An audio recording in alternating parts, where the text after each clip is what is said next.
The following episode of Dad vs. Daughter was made possible by a contribution from the op.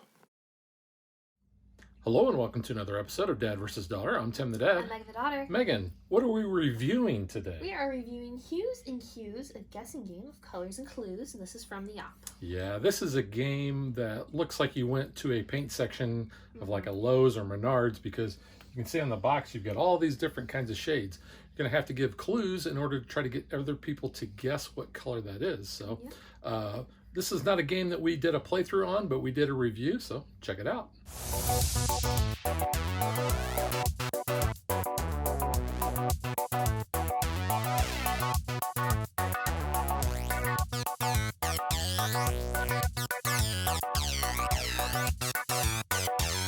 Hues and Cues is a very simple game. Yes. One person is going to take one of these cards, which is very colorful and matches the board. And you'll see that there are 4 different shades of colors on here, and it tells you the grid reference on the board. So in case you don't know exactly where it's at, this will tell you where. You get to choose one of these, and then you basically have 2 rounds. You're going to be able to give 1 word clue for the first round, and then, so let's just say I'm going to choose this green, okay? And then I'm going to say avocado. Okay, so then what we're going to do is we're going to go around from me as the clue giver clockwise, and people are going to start placing their little markers somewhere out on the board where they think matches kind of an avocado. So I'm thinking avocado. I'm thinking like the darker green of the outside of the avocado. So I'm going to say it's around there for a first guess. And let's say somebody else says, oh, well, you know what? I think I'm going to go here. Well, some person might think, oh, well, the inside. So they might go there. Okay, so that would be the first round. So now, during this little second round, I can give up to 2 words in a clue. And let's see, what should I say? So for my second clue, I might say like a darker grape. Darker grape. Okay, so then it would go in counterclockwise order. Right. Who goes first? So yellow went last, so yellow would go first. So darker grape. I don't know. We'll say that. Okay. So then it would be pink's turn. So pink's gonna say, you know what? I'm pretty close. I think I'm just gonna go 1 more, because only 1 can occupy a section. See, grapes are kind of lighter, so I'm gonna go up there. All right. So then what I do as a clue giver is I reveal what the card number was, the grid reference, and this is N9. Okay. So then we're going to put this little board around that, and the N9 would be, since that was the color, is going to be right in the middle. So you can see there are 4 that got it inside there, and 1 is out, or actually 1 is touching and 1 is away. So the clue giver is going to get 1 point for everyone that's in this little corral. So since I'm green, I would get 4 points. Now we look at the other players. Pink is going to get 2, because everybody that's inside of the corral gets 2 points. However, they also hit directly on the color I had, which was N9. So they get 3 points for that. So they're going to get 5 total. Now, yellow is going to get 2 points for being inside the corral, and they don't score anything because they're not next to it. Blue, on the other hand, is going to get 2 points for this one, and then 1 point for that because they're next to the corral. Yep. And that's really it. So the next player in clockwise order is going to go around. We're going to do this so everybody gives clues twice, and then whoever has the most points wins the game. Real simple, right? All right. So now let's get to what we think.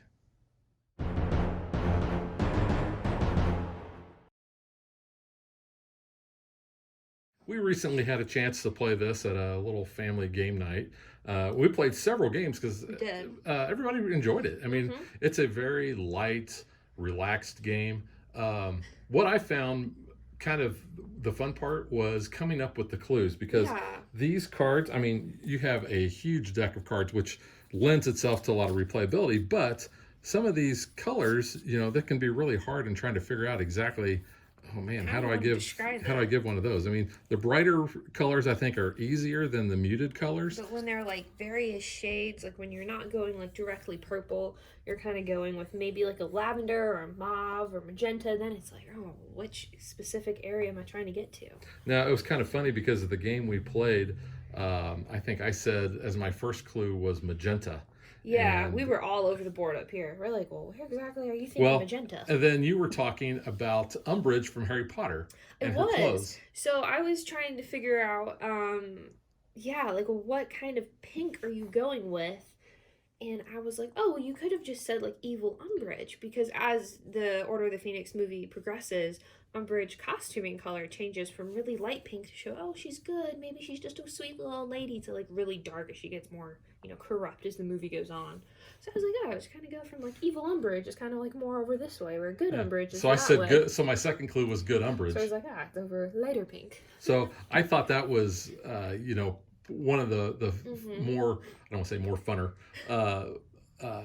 It was interesting because we were kind of coming up with more pop culture things, and that was something I had. I had a purple that was over here, and I was like, well, maybe two of our people in our family might not know this reference, but you were going first, so I was like, oh, Kilgrave, which was David Tennant's character in Jessica Jones, the Purple Man. So I was thinking, thinking purple of a suit, so that would kind of help you over here. And then, Mom figured it out because she knew that from David Tennant. She was like, oh, it's a purple. But our uncle who played was like, I don't know what the heck you're talking about, but everyone's going purple, so I guess it's purple. Yeah. So that kind of helped. If you're not really sure how you want to get it, you can kind of lead the first person, then maybe everyone else will follow. Yeah, because essentially the rules on giving clues, you can't use any of the primary colors. No. You can use secondary colors like mauve or fuchsia, which no man really should know the difference between mauve and fuchsia. I know. We were sometimes really kind of stuck with clues, so we would be like, it's blue, and then it would be like, oh no, it's lighter blue, and we're like, oh, okay, well, not blue, we didn't say blue, so it'd be like sky, and we'd go lighter sky, so we're like, okay, earlier sky, like we were like, I don't know, we can't say the color, so we were trying to come up with different ways to like morning sky or something like that, so yeah, that was part of the fun of the game, was coming up with different ways to give clues on the colors, because it's kind of hard. You also can't like point to objects in the room or anything like that. So yeah, she couldn't be like, this color, the matte color, and kind of line up with that. So you have to kind of go with that. Can't do that. But overall, like I said, I think we all enjoyed it. It was very light. It was and it plays very fast. Everybody's engaged in every turn. So I thought it was a good family game. Yeah, it goes up to 10 people. You definitely get the whole family involved. You might not really need like an age requirement. I mean, the pieces are low choking hazards, so don't eat the bits. Yeah, you see all the different colors here. Now, some of these are a little closer together, like the reds and the oranges are pretty similar. The pinks, yeah, if you get all those kind of together under certain lighting, you can kind of... Yeah, because lighting can be a factor in this, as we found out, because sometimes the card color and the board color were maybe a little shade off. And I think that might be due to the fact that, you have the color standalone against a black background here. That is true. You have it here on the board, and it looks pretty different to what you would think it would be until you line it right up against there. But again, it deals with the lighting, fluorescent lighting, warm lighting. We were even saying that we were trying to give a clue. We're like, oh, it's warmer. So I was thinking, oh, it's probably more of a redder tone, or if it's cooler, I'm thinking it's more in blue, muted colors. That was totally not where the guy was going with his clue. But it was kind of how, each person kind of thought about it, which makes it interesting, too, how you might get to some of these clues. Yeah. All right, so we've talked about gameplay. We've talked about basically the replayability with that huge deck of cards. Let's talk about the components. So these are the little score tracker and markers that you're going to put on the board. Now, I did have actually everybody had an issue with these, because not only are they small, they're slick. Yeah, so they actually want to just fly it right out of your hand. Plus, with these being cones, you'll see that they're easily dropped. It's hard to grip a little, unless you have small fingers. And you made a comment, or Mom made a comment, that maybe it would have been nicer if they were like the sorry pieces, where they would actually have like a bigger head on there that you could grab a hold of. I said even cubes would have worked. You kind of kept with the rhyming Hues, Q's, and cubes. Actually dropping a cube down might have been a little bit better. But then again, I mean, that's kind of minor, but Yeah. That would have maybe been a little bit different. And that's not to say, if you have your own bits at home, you couldn't change them up on your own if you wanted to. Yeah. The card quality was not as good as I was expecting. In fact, you had noticed after I had just shuffled once that some of the black edges were actually starting to show little white chips on that. And the fact that they're extremely glossy. which doesn't really matter here, but I don't know. It's, you know, I don't know if I would have preferred a linen finish on these, but they're okay. I mean, the glossy works, I think, for the fact that the board has this nice glossy finish. So if you are trying to like match your color up, you can kind of have that similar shine maybe on the board.